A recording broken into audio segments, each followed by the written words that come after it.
मैं शुभांशी त्रिपाठी और आप देख रहे हैं जन एक्सप्रेस। आज हम बात करेंगे उत्तर प्रदेश विधानसभा के बजट सत्र की।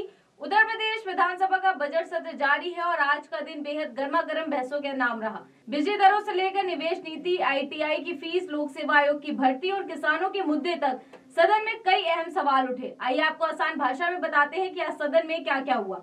सबसे पहले मुद्दा उठा बिजली दरों का। सत्ता पक्ष ने दावा किया कि पिछले 6 सालों में उत्तर प्रदेश में बिजली की दरें नहीं बढ़ाई गई हैं। इस पर विपक्ष ने सवाल खड़े किए और कहा कि भले दरें ना बढ़ी हो, लेकिन उपभोक्ताओं को दूसरे तरीकों से बोझ झेलना पड़ रहा है। ऊर्जा मंत्री A.K. शर्मा ने सदन में जवाब देते हुए कहा कि सरकार ने आम जनता को राहत देने का काम किया है। उन्होंने दावा किया कि उत्तर प्रदेश आज देश में सबसे ज्यादा बिजली आपूर्ति करने वाला राज्य बन चुका है। मंत्री ने आंकड़े पेश करते हुए कहा कि प्रदेश में प्रति व्यक्ति बिजली खपत 724 यूनिट तक पहुंच गई है, जो पहले की तुलना में काफी अधिक है। उनका कहना था कि ये विकास और बेहतर आपूर्ति का संकेत है, लेकिन विपक्ष इससे संतुष्ट नहीं दिखा। समाजवादी पार्टी के सदस्यों ने बिजली कटौती, बिलिंग में गड़बड़ी और ग्रामीण क्षेत्रों में आपूर्ति की स्थिति पर सवाल उठाए। इस दौरान सत्ता पक्ष और सपा विधायकों के बीच जमकर जुबानी तीर चले। कई बार सदन का माहौल गर्मा गया और अध्यक्ष को हस्तक्षेप करना पड़ा।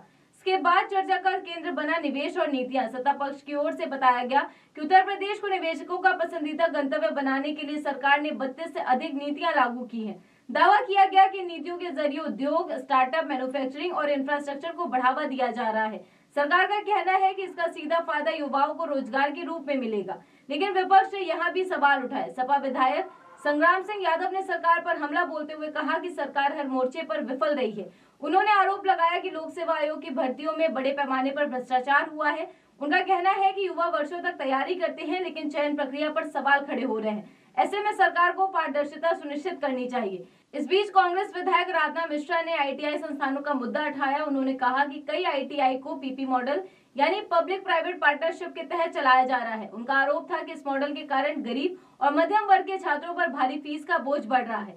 उन्होंने सरकार से पूछा कि क्या तकनीकी शिक्षा को महंगा बनाकर युवाओं को हतोत्साहित नहीं किया जा रहा है। ऊर्जा मंत्री ने फिर से जवाब देते हुए कहा कि सरकार का उद्देश्य शिक्षा और रोजगार के अवसरों को बढ़ाना है, न कि बोझ बढ़ाना। उन्होंने कहा कि सरकार योजनाओं को संतुलित तरीके से लागू कर रही है। बजट सत्र के दौरान एक और अहम घटनाक्रम सामने आया, किसानों का मुद्दा। उत्तर प्रदेश विधान परिषद में समाजवादी पार्टी के सदस्यों ने किसानों से जुड़े सवालों पर चर्चा की मांग की। जब उन्हें संतोषजनक जवाब नहीं मिला तो उन्होंने सदन में बहिर्गमन कर दिया। विपक्ष का कहना था कि किसानों को लागत का उचित मूल्य नहीं मिल रहा है और कई योजनाएं जमीनी स्तर पर पूरी तरह लागू नहीं हो पा रही हैं।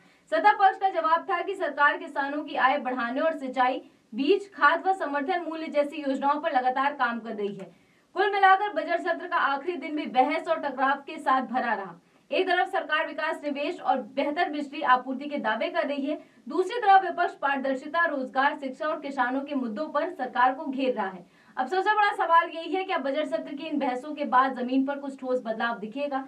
क्या बिजली दरों और आपूर्ति को लेकर लोगों की शिकायतें दूर होंगी? क्या युवाओं की भर्ती प्रक्रिया पारदर्शी बनेगी और क्या किसानों की समस्याओं का समाधान निकलेगा? इस खबर में आज के लिए फिलहाल इतना ही। देश विदेश की हर बड़ी अपडेट के लिए देखते रहिए जन एक्सप्रेस। धन्यवाद।